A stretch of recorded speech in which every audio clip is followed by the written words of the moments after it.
So I have to go on a journey and deliver this rental truck back. And I thought, might as well do a test drive and review on this thing. We have a 2021 F-350 4x4. It's got a 6.2 liter gas with a 10-speed automatic transmission.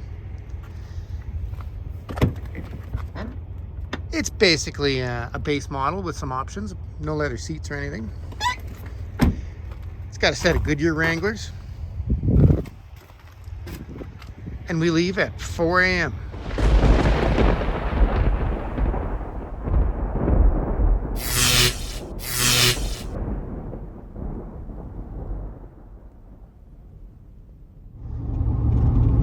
So I'm delivering this truck back to Driving Force in Fort St. John. They're a rental company who rents fleet vehicles to the pipeline. And their vehicles get the living crap beat out of them on the pipeline. I mean, they see the absolute worst conditions. Nothing but mud almost all year round, dust all summer long. They see extreme temperatures, minus 40, minus 50 degrees Celsius. So these vehicles see the worst of the worst. It's basically like giving guys that are under 30 years old their own personal Baja truck on the pipeline to get to work and do their job. And they drive them hard. I believe this truck was probably a foreman's because it was pretty clean inside. Doesn't mean it didn't get abused. It's got a few issues going on. So it's probably the hardest 30,000 miles or 50,000 kilometers that a truck can see, in my opinion.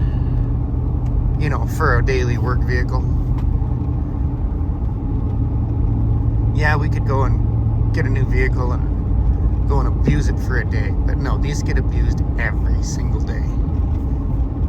Constantly trailers, mud, hauling way too much weight probably. And we're headed to Fort St. John. We have to go through the Pine Pass, and then we have to come back. It's a 1,216 kilometer round trip. So this thing is a 600 kilometer test drive today, which I think is around 360 miles. And I do not know the mechanical history that this truck has seen, so I don't know all the problems it's encountered, but it's got a few. So let's get into it. I wanted to film this part right now because it's dark and you can see the dash better. I mean, the dash layout is really nice, and I've been hard on Fords over the years. I've always abused the anytime somebody says Ford, hasn't been good what's come out of my mouth. But that's mostly diesels. So when I got in this thing, I was excited to try one of their gas-powered vehicles. But the dash layout is really nice. I can see absolutely everything very easily. It's really bright. I have not found the dimmer switch. And the reason I haven't found the dimmer switch is because between all the buttons on the ceiling, the door, steering wheel, and my dash, I counted 62 buttons. I have no idea where the dimmer switch is. So when you get in a vehicle like this and it's dark, I do not have a clue. Trying to figure out how to operate everything, which to me is just ridiculous. Why do we need that many buttons to control a vehicle? Is that not distracted driving?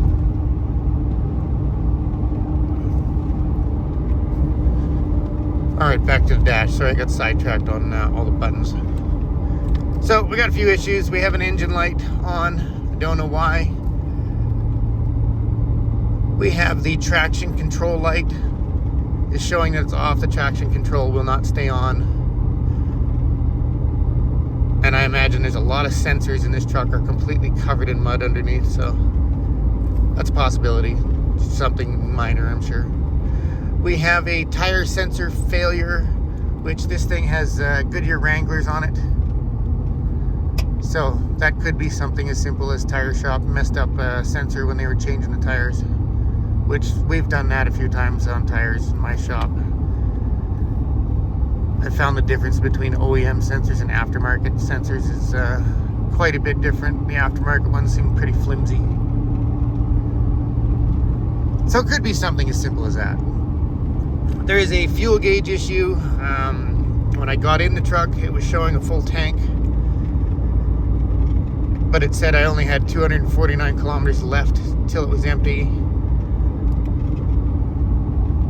So then when I got in the truck this morning, again, it was showing just over half a tank. So I'm not sure what's going on with the fuel gauge. So I topped it up again, filled it up, and with a full tank, it says we have about 470 kilometers left to empty. And I still, to this day, I don't understand why do these gas-powered vehicles still only get 400 and 500 kilometers to a tank, even with a 10-speed transmission. Shouldn't we be seeing better fuel mileage yet out of these things? What have we been getting? I've been averaging about 22 kilometers. Yeah, 22 kilometers to a liter. I don't know what that is to a gallon. I can't do the math while I'm driving. Have to get out the calculator.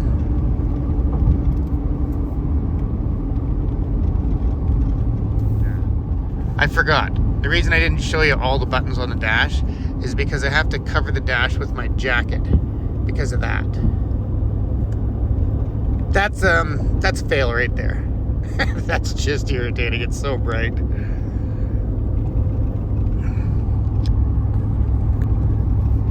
I don't know if that's a software update or what's going on there, but that seems to be a really common issue, is software updates, no matter which brand it is. Even in the big semis, Peterbilt, Kenworth, all have come across that in a lot of them. Dodge, Ford. Apparently our software isn't bug-free yet. Apparently this truck is self-healing. It seems to have fixed itself all of a sudden.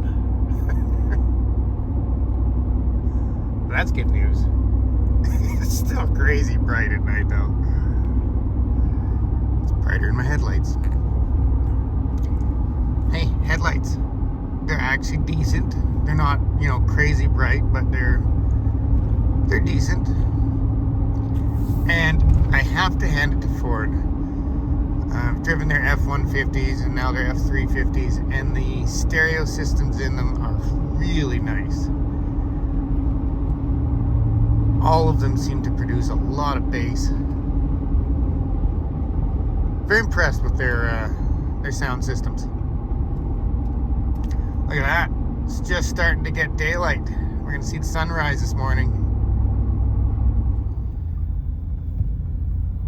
So yeah, that's why we couldn't go yesterday.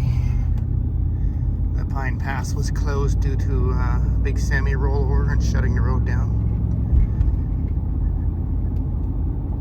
That's a daily occurrence in this Pine Pass. My last trip, I think I counted 6 vehicles on the roof. This journey is, it changes every single day. Been doing this trip every day for weeks now, I think 3 weeks. And you leave in the morning and it's nice and dry and sunny when you go through the Pine Pass. And the minute it gets dark at 4:30, 5 o'clock, it turns into a blizzard every single day. Fog and so much snow that you can't see 10 feet in front of you. I see the roads just turned icy. We're not even in the pass yet.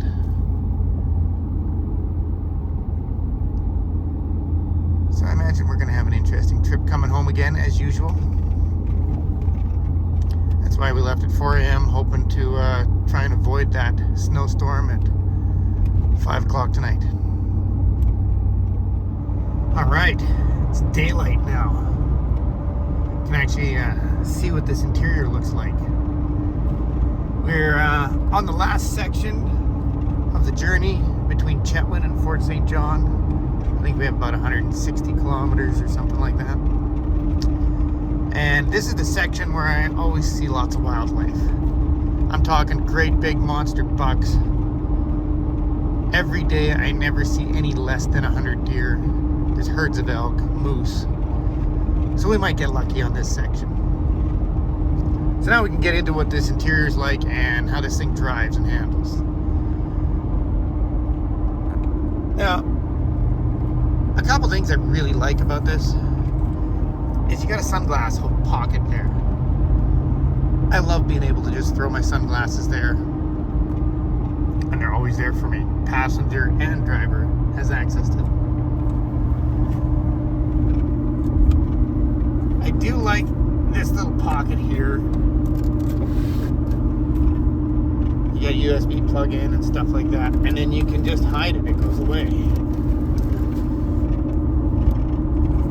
Pockets like these, to me, are just junk collectors.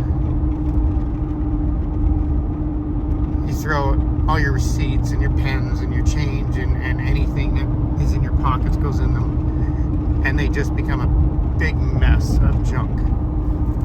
The console here is absolutely huge, which, same thing, it's so big that the bottom half of whatever's in there you're not going to see until you sell the truck and clean it out. I would much rather have that be some form of a cooler for your lunch, especially for working on the pipeline would be handy. Because, you know, you got to bring a lunch kit, which takes up room in the truck when you got a whole bunch of guys. I would rather have that be a refrigerator. Looks like you got normal cup holders that could hold a big gulp. Yes. Monster Energy 300s triple shot. That is the my weapon of choice to get through these journeys. Now, if I could make a few changes, if you request, I would make this a refrigerator of some kind for your food, and I would actually like a pocket in this door for things like your pens and your headlamp, because so many times your passenger puts a pen in their pocket, gets out of the truck, or your headlamp. I've lost 2 headlamps this year to passengers, and multiple pens, probably a dozen pens. So Ford, Dodge, Chevy, any of you guys, I'd like a pocket in that door just for pens and, you know, my headlamp. I love these vents, how big they are. It's just nice to have a massive vent for your air conditioning and heat. I'm still undecided on all this plastic dash stuff. I know they come apart really nice and easily. I don't know if I like the looks of all this plastic. It's hasn't grown on me. And yes, we need a windshield in this thing. So far, the seat in this truck has been really comfortable. I could do a full day in this truck, 12 hours, and it would be just fine. This is probably actually the best seat that I've ridden in the last 3 weeks of doing this trip. So that's a bonus. Let's get into how this thing drives. One of the things I've always been impressed with is Ford's suspension and their brakes. I borrowed a friend of mine's 2000 F-350 dually. It was a 2-wheel drive. And I had to haul a 13,000 pound 5th wheel trailer. And when I set the 5th wheel on it, that truck did not even squat. And that was the changing point for me in Fords. I literally just talked trash about them and hated them until that moment. And then I thought, well, why can't I have those springs in my Dodge? My Dodge doesn't do that. So suspension and brakes, I am definitely impressed. This thing has almost no body roll, it feels like, in the corners. And one of the things I love about Fords is the clearance for tires. You know, you put a lift kit in a Chevy and you put a 4-inch lift and you can hardly notice it, but oh, I see deer. I see deer.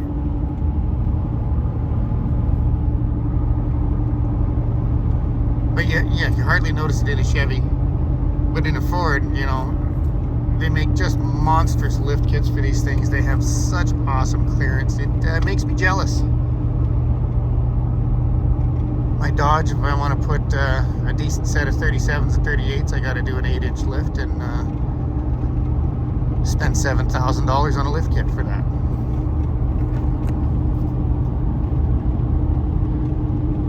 Power-wise, the 6.2 liter, you know, it's 385 horse. It's basically everything you need out of a V8 right now.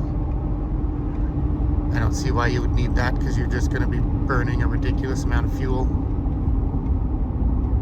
But Ford's always had their own sound to their engines and motors. You know, their old big blocks, the 5-liter Mustang. I got to go for a ride in a brand new GT500. It was 760 horse, and of course it sounds spectacular. And this thing is just so smooth. It sounds so nice when you get into it. Obviously I'm not going to do it coming into a 60-kilometer corner. We'll do it coming out.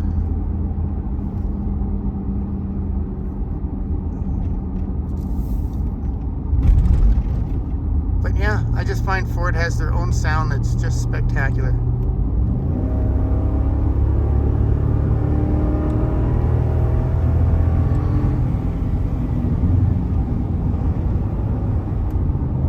The shifting is really smooth. Like almost unnoticeable other than the sound.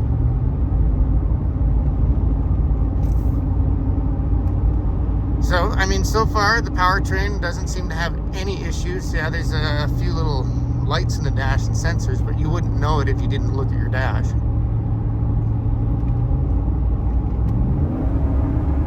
We got a sunrise coming up. They sound spectacular.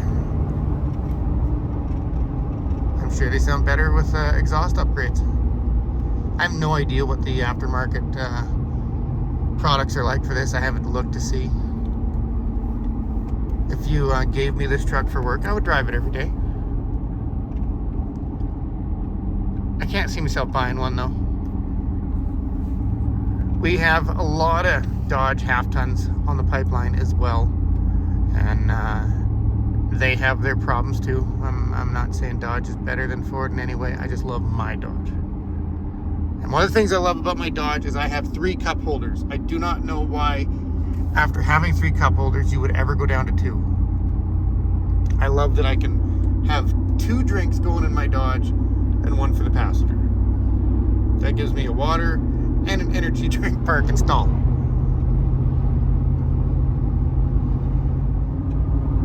So we are just nearing the end of our journey.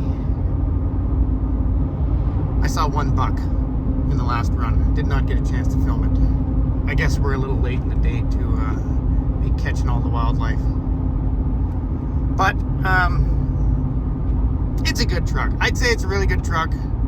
And the only reason it has the issues it does is because of the abuse on the pipeline. I can't say that they're going to make a truck that's not going to have issues like that. Let's be real. These things get the crap beat out of them. So yeah, I'd give it a thumbs up. As much as, you know, I want to stick to my Dodge and be a Ford hater, I can't seem to do it. It's really comfortable. It's got awesome power. Fuel mileage, well, fuel mileage sucks. I am now down to a quarter tank, and we've only gone 370 kilometers on that tank. And I have a little trailer behind me, but it's got no weight on it. It's empty. So I kind of expect that from all the gas-powered vehicles. I haven't had a chance to drive any of the new GMs with the 6.2 or whatever they're rocking these days. But I'll give it a thumbs up. I like this one. I could drive this a little more. I have no idea what I'm driving tomorrow, but it's something different. I should have filmed all of them. I was driving a Bluebird bus not too long ago and a Cube van 6-liter diesel. Anyways, thanks for watching. If you stuck in this long, you're probably going to get a few more of these before I'm home.